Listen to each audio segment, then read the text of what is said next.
So there are three basic steps to point of order, and the president pro tem made this a little bit more complicated than he needed to the other day. But if he had perhaps participated in a parliamentary procedure competition like youth do these days, perhaps he would have been prepared to handle this. This is not a small matter.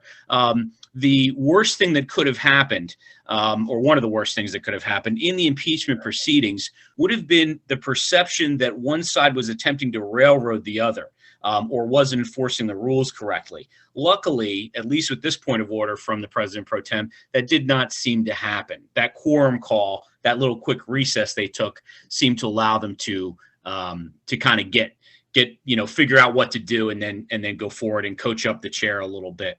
But two basic steps on point of order. Point of order. It's 2 steps. And if you follow those 2 steps in chairing a point of order, you'll be successful. Now, it takes a little bit of conditioning, and it's actually really easy for the students I work with in competition, because all we ever teach them is the wording, and because it's pretend, it's a little bit different.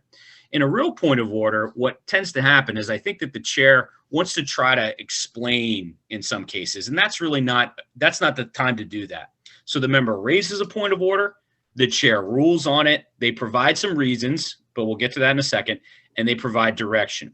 There's a third step we should put in there that involves the secretary. The secretary actually is supposed to record how the chair rules on a point of order.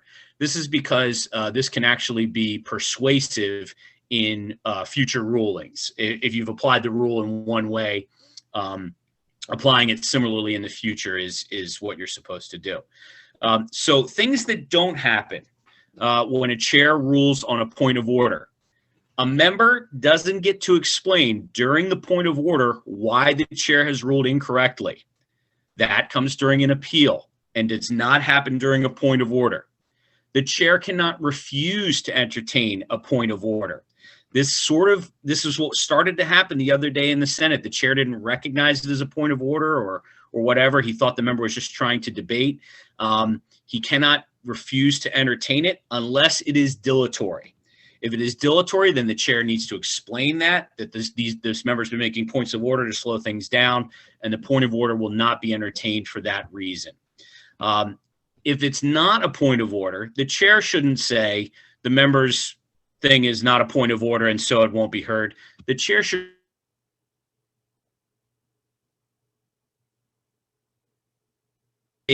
mistakenly used as a request for information or a parliamentary inquiry. The last thing that shouldn't happen is that the chair shouldn't allow the member to interrupt their ruling. In many cases, it's not polite to speak over someone, but since a chair has been selected by the people of the assembly to enforce the rules, then the chair can simply continue speaking. The chair should not be interrupted by a member who's made a point of order and then doesn't have the decency to listen to the ruling. So the chair should not, the chair doesn't know, the member doesn't get to argue with the chair. The chair has to entertain the point of order, and the chair should make sure that everyone can hear their ruling and not be interrupted. So step 1, this is from the 12th edition. Was thinking about this the other day. I'll talk about it at the end. But if anybody wants to still order a 12th edition, we can maybe get like a package deal so we can save on shipping if anybody wants to do that. I'm going to write that down. So the step 1, making a point of order. This is from, like I said, 12th edition. A point of order is in order when another has the floor, even interrupting a person speaking or reading a report if the point genuinely requires attention at such a time. Members should be reminded of the judicious use of the point of order. Perhaps it might be better to raise it after the person has finished speaking, but if it's of genuine immediate importance, then they should not hesitate to bring it up. The general rule is that if a question of order is to be raised, it must be raised promptly at the time the breach occurs. So this goes to the one of those other parliamentary principles of timeliness. You can't make a point of order later than when it matters. This typically doesn't seem to be a problem, but you shouldn't let it go too long. And if that point of order no longer has continuing effect,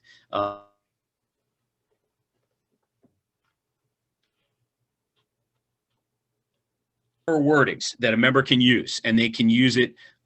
They can use it without getting recognition of the chair.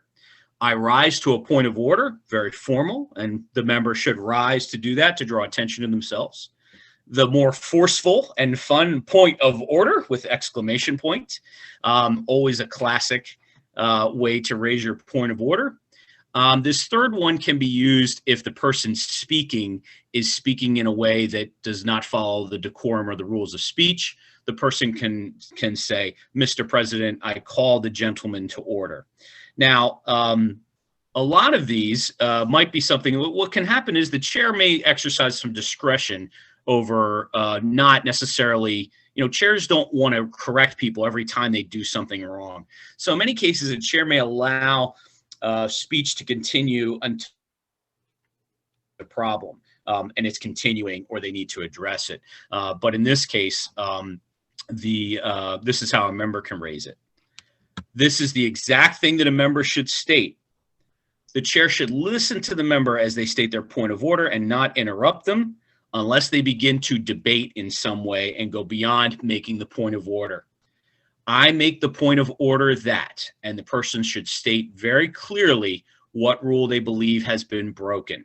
Again, the chair can allow them. We don't want to gavel down people who don't understand the rules as well as we do, but we want to make sure that the person doesn't veer into debating the question or saying things besides what rule has been broken. Okay, there's some things disguised as points of order.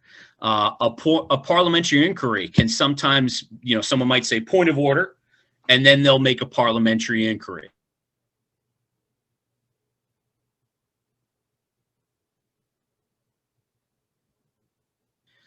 The chair might say, the member's question is in the nature of a parliamentary inquiry. It is the opinion of the chair that it would be in order to adjourn at this time. It could be a request for information. Point of order. How does the main motion read? The member's question is in the nature of a request for information. The main motion reads that the ABC Skills USA chapter hold a bake sale. Point of order relating to information someone shares in debate. And this is my parliamentary question for tonight. I actually emailed some distinguished parliamentarians to see if I can get this one answered, because Roberts says that members in debate shouldn't say that what someone is saying is false or incorrect.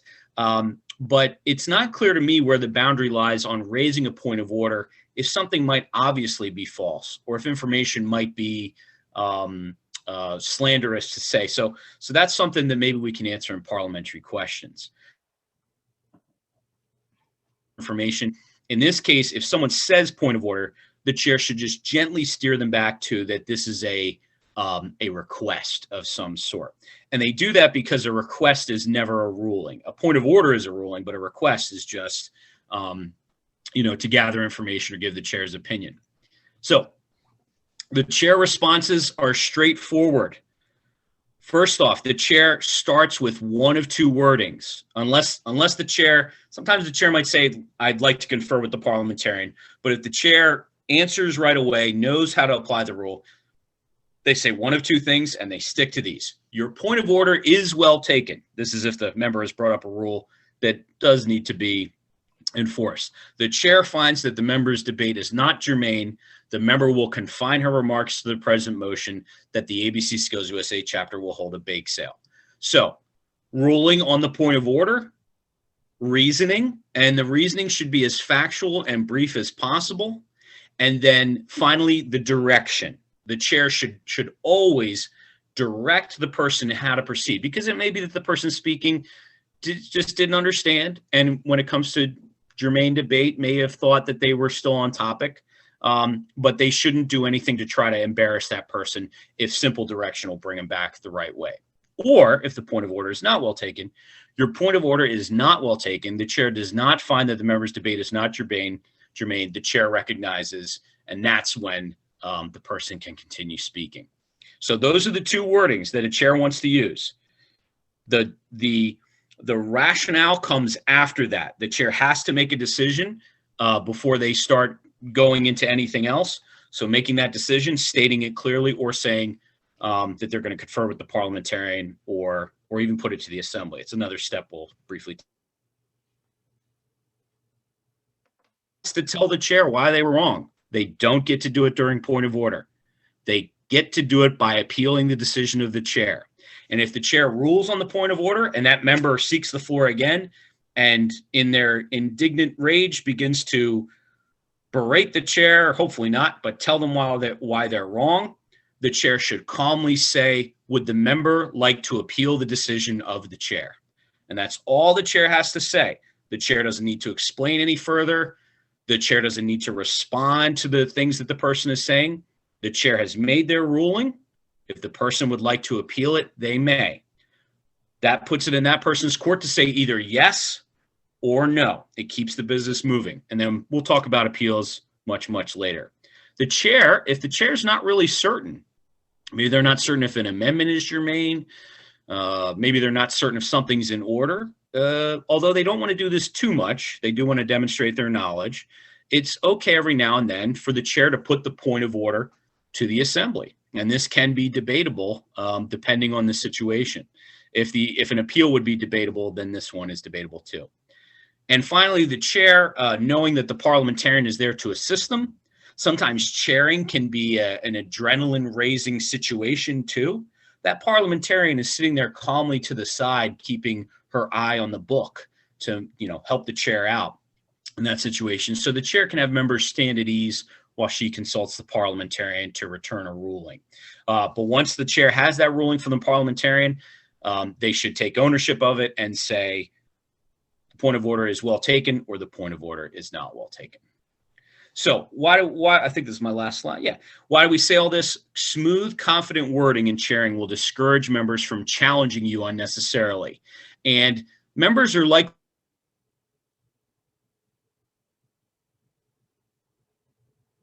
there will be lots of other motions you may never get to do as a chair in a meeting of your organization.